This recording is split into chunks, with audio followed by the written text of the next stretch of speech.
নিষেধ করলে সে হেসে হেসে বলে এতে কোনো সমস্যা নেই। এ ব্যাপারে শরীয়তের হুকুম কি? এই ব্যক্তি এখানে উপস্থিত আছে, দয়া করে কিছু বলে শাসন করে দেন। আসামি হাজির। ভাইরা আমার, দাড়ি লম্বা করা এটা নবী সাল্লাল্লাহু আলাইহি ওয়াসাল্লামের নির্দেশ। তিনি বলেছেন আফুল্লুহা আরফুল্লুহা, তোমরা দাড়িকে ছেড়ে দাও। দাড়িকে ছেড়ে দিতে বলেছেন, লম্বা করতে বলেছেন। সাহাবীদের মধ্যে এক মুষ্টির পরে, বুখারীর হাদিসে এক মুষ্টির পরে অতিরিক্ত অংশ কাটার বিষয়টা সাব্যস্ত আছে। এর আগে, এক মুষ্টির আগে সাহাবীদের কারো কাছ থেকে, নবী সাল্লাল্লাহু আলাইহি ওয়াসাল্লাম থেকে কোনো হাদিসে দাড়ি কাটা ছাটার কোনো প্রমাণ নাই। এই জন্য সারা বিশ্বের প্রায় সব উলামায়ে ইকরাম একমত যে দাড়ি লম্বা করা ওয়াজিব। কিছু ইখতিলাফ আছে, আরবের কিছু আলেমদের ভিন্ন মত আছে। বেশিরভাগ আলেমদের মতে হলো দাড়ি লম্বা করা কি ওয়াজিব। ইজিপশিয়ান কিছু আলেমদের ভিন্ন মত আছে, আরো কিছু আলেমদের ভিন্ন মত আছে। বাকি মেজরিটি আলেমদের মত হলো ওয়াজিব। আমরা বলি দাড়ি রাখা সুন্নাত, সেটা সুন্নাত এই অর্থে নবীজিও দাড়ি রেখেছেন, সেই হিসাবে সুন্নাত। কিন্তু তিনি নির্দেশ করলে সেটা কি হয়ে যায়? সেটা আমভাবে ওয়াজিব হয়ে যায়, সেই হিসাবে দাড়ি রাখা ওয়াজিব। অতএব ভাই, যদি কেউ মনে করে দাড়ি না রাখলে সমস্যা নাই, তার কাছে সমস্যার ডেফিনিশনটা কি, সংজ্ঞাটা কি? কেউ তো বলতে পারে নামাজ না পড়লেও সমস্যা নেই, কিন্তু একজন মুসলমান মনে করবে আল্লাহর নবীর ওয়াজিব তরক করলে সমস্যা আছে না নাই? আছে। কিয়ামতের ময়দানে তার জন্য জবাবদিহি করতে হবে কি হবে না? হবে। তবে আমাদের ভাই কেউ হয়তো খোঁচা খোঁচা দাঁড়িয়ে রাখা শুরু করেছেন, আমরা তাকে অ্যাপ্রিসিয়েট করবো, আমরা তাকে দূরে সরাবো না। আলহামদুলিল্লাহ ভাই শুরুটা করে দিয়েছেন, ইনশাআল্লাহ আল্লাহ এটাতে বরকত দিবেন।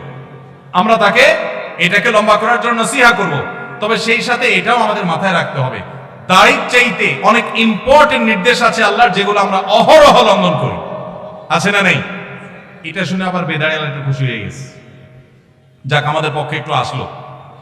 ভাইরা আমার, দাড়ি রাখা ওয়াজিব, সেটা নিয়ে কোনো আলাপ নাই, সেটা নিয়ে কোনো ছাড় নাই।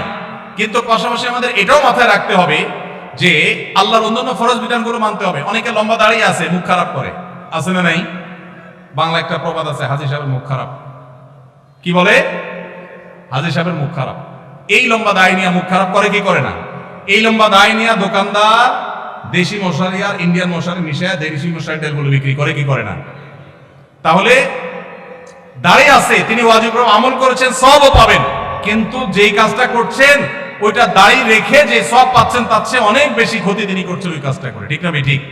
এই জন্য আমাদের পরিপূর্ণভাবে দ্বীনে প্রবেশ করতে হবে। আল্লাহ আমাদেরকে তৌফিক দান করুন। কিন্তু সেই সাথে দাড়িও লম্বা করার চেষ্টা করতে হবে। কিন্তু কোনো ভাই করছেন না। আমরা বেশিরভাগ মানুষ অন্যকে নিয়ে পড়ে থাকি। একটা বড় মুসিবত হলো বাংলাদেশের মানুষের, আমরা অন্যের চরকায় তেল একটু। আমাকে আল্লাহ দাড়ি রাখার তৌফিক দিয়েছে, আলহামদুলিল্লাহ। আমি এখন চিন্তা করবো আমার আখলাকটা ঠিক হয়েছে কিনা, আমি বউরে বাসায় গালি দিই কিনা, আমি কর্মচারীদের সাথে চালের মতো ব্যবহার করি কিনা, আমি মানুষের হক মারি কিনা, আমি দেখবো আমার বাকি আর কোথায় ল্যাকিংস আছে সেটা আমি দূর করবো। আমি দাঁড়িয়ে আছে, এই জন্য যার দাঁড়িয়ে নেই তারে খোঁচা মারি করি আমি। এটা তো কোনো মুসলমানের কাজ হতে। আমি চাইবো আমার ভাইয়ের দাড়ি লম্বা হোক, কিন্তু সেই সাথে আমি চাইবো আমার আরো যে দুর্বলতা আছে সেগুলো যেন দূর হয়। আল্লাহ আমাদেরকে আমলের তৌফিক দান করুন। মেসেঞ্জার গ্রুপ চ্যাটিং এ SMS এর মাধ্যমে ইজাব কবুল হয়েছে। দুজন সাক্ষীও ছিল মেসেঞ্জারে, কোনো মোহর উল্লেখ করা হয়নি। এখন বিবাহ হয়েছে কিনা? মেয়ের বয়স 13 বছর। আজকাল আমাদের অনেক যুবকরা আল্লাহর শরীয়তের সাথে তামাশা করে। তামাশা, এগুলো আল্লাহর শরীয়তের সাথে কি তামাশা? দিন কোন ফাইজলামির নাম না ভাইরা আমার, সিরিয়াস ইস্যু। অনেকে আল্লাহকে সাক্ষী রেখে বিয়ে করে। এটা হলো অতি ভালো সাজা। অতি ভালো সাজা তো চোরের আলামত। এত মানুষ থাকতে, আল্লাহর বান্দা থাকতে আপনি আল্লাহরে কেন সাক্ষী বানাচ্ছেন? এই বিয়েগুলো বিশুদ্ধ নয়, এগুলো বিশুদ্ধ নয়, এগুলো জেনা হবে। বিবাহের জন্য দুজন সাক্ষীর উপস্থিতি, ইজাব কবুল থাকতে হবে। এই মেয়ে, বাচ্চা মেয়ে, তার বাবা কোথায়, মা কোথায়, অভিভাবক কোথায়, কোথাকার মেয়ে। জেনা করতে গিয়ে অনেক যুবককে শয়তান নেক্সট সুরতে ধোঁকা দেয়, তারা মনে করে আমরা হালাল করছি, অথচ তারা জেনায় লিপ্ত আছে। আল্লাহ আমাদের যুবক ভাইদেরকে হেদায়েত দান করুন। এগুলো জায়েজ নাই ভাই। কোন ব্যক্তি যদি তার সম্পত্তি 5 জন সন্তানদের মধ্য থেকে একজনকে বাদ দিয়ে 4 জনকে লিখে দিয়ে দেয়, সে ব্যক্তি মারা গেলে তার জানাজা নামাজ পড়া যাবে কিনা? ভাইরা আমার, আমাদের দেশে অনেকে এই কাজটা করেন, তেজ্যপুত্র করেন। প্রচলিত আইনে তেজ্যপুত্র কোথাও থাকতে পারে, কিন্তু ইসলামে তেজ্যপুত্র বলতে কোনো কিছু নবী করিম সাল্লাল্লাহু আলাইহি ওয়াসাল্লাম পরিষ্কারভাবে নিষেধ করেছেন। কোন মুসলমান অন্য মুসলমানকে ত্যাগ করে চিরকালের জন্য তার সাথে সম্পর্ক ছিন্ন করে ফেলবে, এটা জায়েজ। লা ইয়াহিল্লু লিমুসলিমিন আন ইয়াহজুরা আখাহু ফাওকা সালাত লায়াল। 3 দিনের বেশি কোন মুসলমানের সাথে অভিমান করে সম্পর্ক ছিন্ন করা জায়েজ আছে? নাই।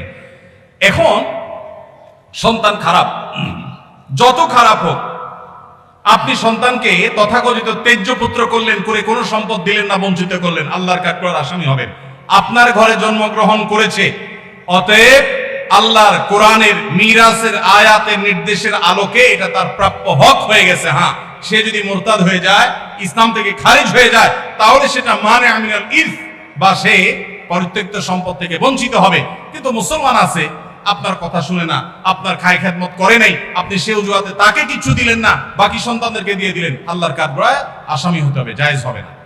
এখন এইটা যদি কোনো লোক করে, জীবদ্দশা দিতে চায়, তাহলে সমান হারে দিতে হবে। এক সাহাবী নবীজিকে এসে বলছেন, ইয়া রাসূলুল্লাহ, আমার সন্তানকে অমুক ছেলেকে আমি এটা দিয়েছি। নবী সাল্লাল্লাহু আলাইহি ওয়াসাল্লাম বলেছেন, বাকি সবাইকে দিয়েছো? বলেন না, দেই নাই। তখন নবী সাল্লাল্লাহু আলাইহি ওয়াসাল্লাম বলেছেন, ইত্তাকুল্লাহ ওয়া আদিলু বাইনা আওলাদিকুম, আল্লাহকে ভয় করো আর সন্তানদের মধ্যে সমতা বজায় রাখো। এইজন্য ভাইরা, এই জুলুম করা যাবে না। ইসলাম আমাদেরকে সাম্য এবং ইনসাফ শিখিয়েছে, সেটা আমাদের সব ক্ষেত্রে করতে হবে। এমনকি শত্রু হলে তার সাথেও আমাকে ইনসাফ করতে হবে।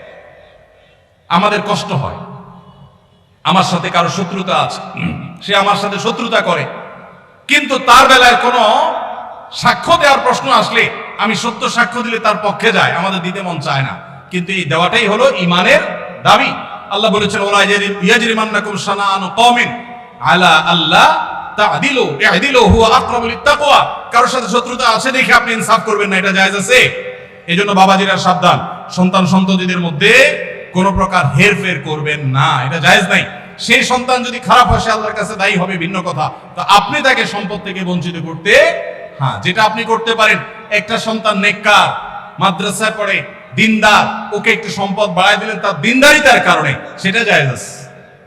কিন্তু একজনকে টোটাল বঞ্চিত করলেন, আরেকজনের নামে সব লিখে দিলেন, এটা কিন্তু জায়েজ হবে। এখন কোন মুরব্বী যদি এই কাজ করেন, তিনি মারা গেলে তার জানাজা পড়া যাবে না, এমন কোনো কথা নেই। তার জানাজা পড়বেন, কিন্তু তিনি আল্লাহর কাছে দায়ী থাকবেন।